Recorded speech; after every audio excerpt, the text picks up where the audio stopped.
Assalamualaikum warahmatullahi wabarakatuh. Bertemu lagi dengan Taminatika. Bagi yang belum subscribe, silahkan subscribe dulu ya. Dan jangan lupa nyalakan loncengnya agar tidak tertinggal informasi selanjutnya. Oke, pada video kali ini kita akan membahas soal-soal tentang analitik ya. Biasanya soal analitik ini akan keluar dalam tes CPNS atau TP3K ya. Jadi kita harus menguasainya. Oke, tanpa panjang lebar, kita akan bahas soal pertama. Bismillahirrahmanirrahim.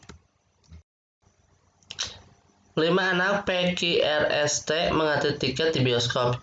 Q adalah anak kedua di belakang P. P bukanlah anak kedua dalam antrian.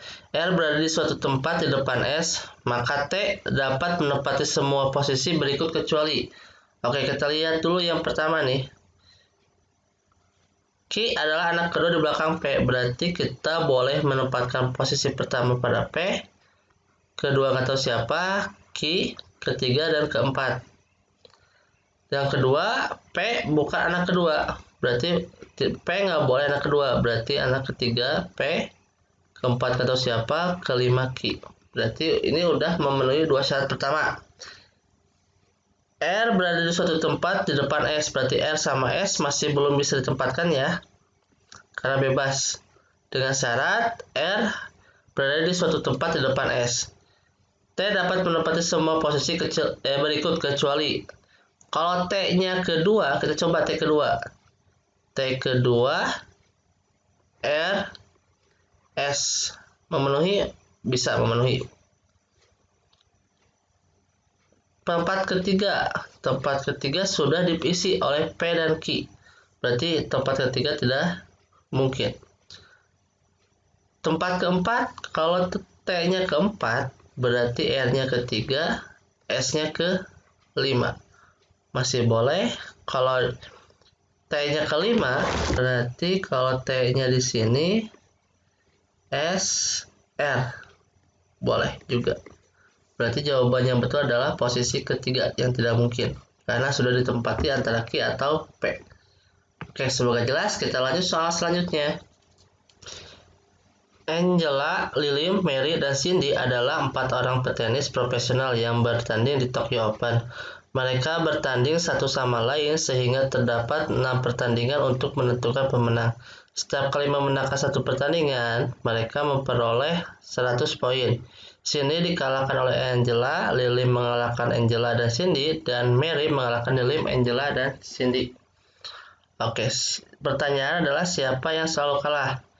Kita lihat di sini nih, ada syaratnya.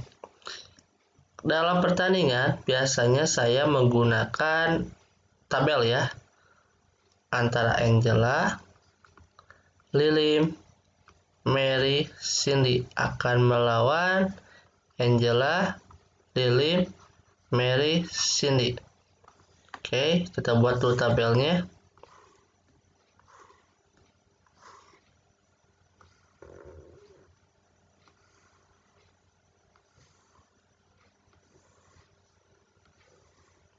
Angela tidak mungkin melawan Angela lagi, Lilim juga sama, Mary nggak mungkin, Cindy juga nggak mungkin. Yang pertama, Cindy dikalahkan Angela, berarti antara Cindy dan Angela, Cindy kalah dari Angela, maka di sini kalah. Angela dengan Cindy di sini menang, win. Oke. Yang kedua, Lilian mengalahkan Angela dan Cindy. Lilian melawan Angela menang. Angela Lilim kalah. Terus Lilim dengan Cindy menang. Cindy dengan Lilim kalah. Terakhir, Mary mengalahkan Lilian, Angela, dan Cindy. Berarti Mary lawan Angela menang. Mary lawan Lilian menang. Mary melawan Cindy menang. Berarti Cindy melawan Mary kalah. Lilia melawan Mary kalah. Angela melawan Mary kalah. Yang selalu kalah kita lihat di sini Cindy.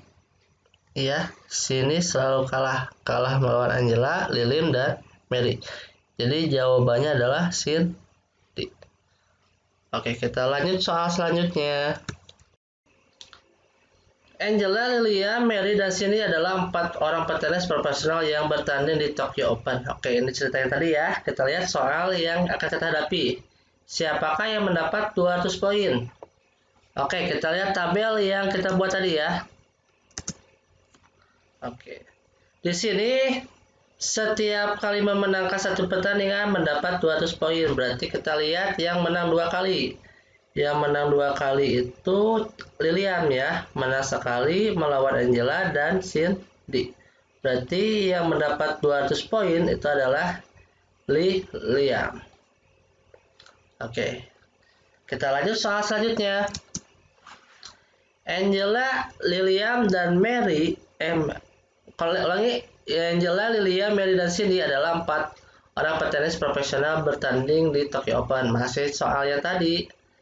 Berapa pertandingan yang dimenangkan Lilian? Oke, kita lihat di sini. Lilian memenangkan 2 pertandingan ya, melawan Angela dan Cindy. Berarti jawabannya adalah 2. Oke, semoga jelas. Kita lanjut soal selanjutnya. 4 orang gadis dari daerah yang berbeda akan mengikuti pemilihan Putri Indonesia 2012. Mereka adalah Tias, Tiara, Sinta, dan Nita. Tias paling tinggi di antara Sinta, Tiara, dan Nita. Berkulit lebih gelap dari Nita, tetapi tidak lebih gelap dari Sinta dan Tiara. Berambut paling panjang dan paling tidak gemuk. Tiara berkulit paling gelap, lebih tinggi dan berambut lebih panjang dari Sinta dan Nita, tetapi lebih kurus dari Nita. Sinta paling gemuk dan berkulit paling putih dan lebih tinggi daripada Nita. Oke, manakah yang tidak benar dari Sinta? Tidak benar ya. Yang pertama, lebih tinggi daripada Nita. Kita lihat Sinta.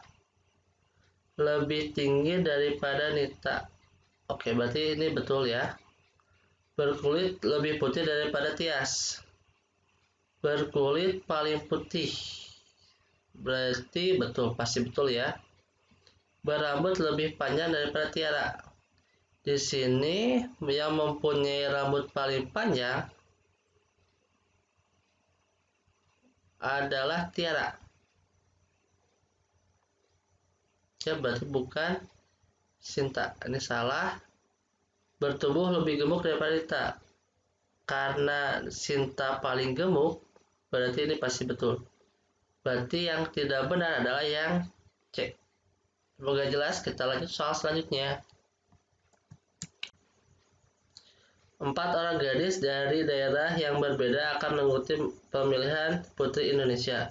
Wah, ternyata soalnya masih yang tadi ya. Jadi kita nggak usah baca soal tamat. Kita langsung aja ke soalnya. Manakah yang paling benar mengenai Nita ya? Nita berkulit lebih gelap daripada Tiara. Kita lihat Tiara. Oke, ini. Tiara berkulit paling gelap. Berarti Nita tidak mungkin lebih gelap daripada Tiara. Oke, ini salah. Nita bertubuh lebih kurus daripada Tias. Kita lihat Tias. Tias paling tidak gemuk katanya. Oh, berarti tidak mungkin Nita lebih kurus daripada Tias. Berambut lebih pendek daripada Tiara. Tiara lagi ini.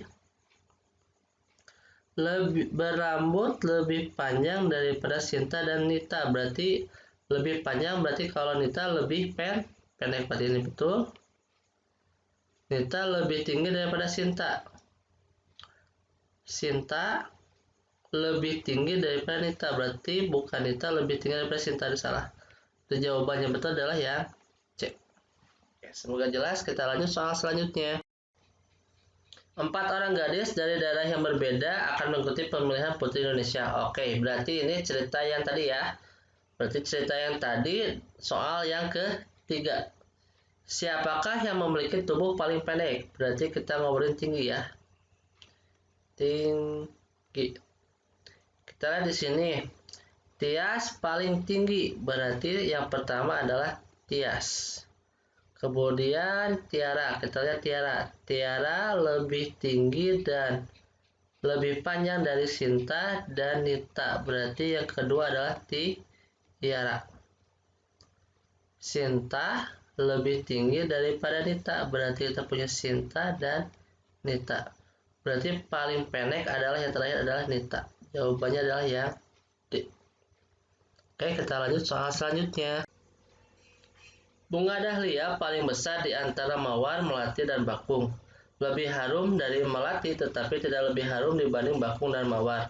Berwarna paling cerah, paling sedikit jumlah kelopak bunganya, bunga mawar paling harum. Berukuran lebih besar dari melati dan bakung. Berwarna lebih cerah tetapi memiliki kelopak lebih sedikit dibanding bakung. Bunga melati paling banyak memiliki kelopak, paling tidak harum, berukuran lebih besar dari bunga bakung, dan tidak lebih cerah dibanding bakung. Oke, manakah yang benar mengenai bunga mawar, melati, dan bakung? Lebih harum dibanding dahlia. Kita lihat dahlia. Di sini ada bunga dahlia ya, dijelasin. Lebih harum dari bunga melati. Berarti melati tidak lebih harum dari bunga mawar. Berarti yang pertama atau yang asal salah. Yang kedua, memiliki kelopak lebih sedikit dibanding dahlia. Dahlia paling sedikit jumlah kelopak bunganya, berarti tidak ada yang lebih sedikit. Jadi mawar, melati, dan bakung memiliki kelopak lebih sedikit dibanding dahlia, itu salah. Berwarna lebih cerah dibanding dahlia. Berwarna paling cerah dahlia itu berarti bunga mawar, melati, dan bakung berwarna lebih cerah dibanding dahlia, itu salah. Berarti semuanya salah. Berarti yang betul adalah yang D. Oke, kita lanjut soal selanjutnya. Bunga dahlia paling besar di antara mawar, melati, dan bakung. Oke, berarti ini ceritanya tadi ya. Berarti kita lanjut aja ke soalnya. Manakah yang benar mengenai mawar dan bakung? Lebih harum dibanding dahlia. Kita lihat di sini. Lebih harum ya, berarti lebih harum daripada melati, tetapi tidak lebih harum dibanding bakung dan mawar. Berarti betul, bakung dan mawar lebih harum dibanding dahlia. Karena di sini diceritain bunga dahlia itu tidak lebih harum dibanding bakung dan mawar, tidak lebih harum dibanding bakung dan mawar ya. Memiliki kelopak paling banyak dibanding melati. Kita lihat di sini melati. Bunga melati memiliki paling banyak kelopak, berarti tidak mungkin mawar dan bakung memiliki kelopak lebih banyak dibanding melati. Oke, ini salah. Lebih besar dibanding melati. Kita lihat di sini, bunga melati berukuran lebih besar dari bunga bakung, berarti bunga bakung tidak mungkin lebih besar daripada melati, salah. Berarti yang betul adalah yang A. Oke, kita lanjut soal selanjutnya. Industri kecil di DIY terus mengalami peningkatan nilai ekspor pada tahun 1992. Nilai ekspor mencapai 20 juta dolar Amerika, sekitar 40 miliar rupiah. Nilai itu mengalami peningkatan sekitar 40% dibanding tahun 1989. Manakah pernyataan yang benar? Nilai ekspor pada tahun 1995 naik 40% dari nilai ekspor pada tahun 1992. Ini belum tentu ya, karena belum diceritain dalam cerita di atas. Industri kecil mengalami penurunan nilai ekspor. Tidak ya, karena di sini industri mengalami peningkatan ya. Industri kecil mungkin mengalami peningkatan nilai ekspor pada tahun depan. Ini mungkin betul.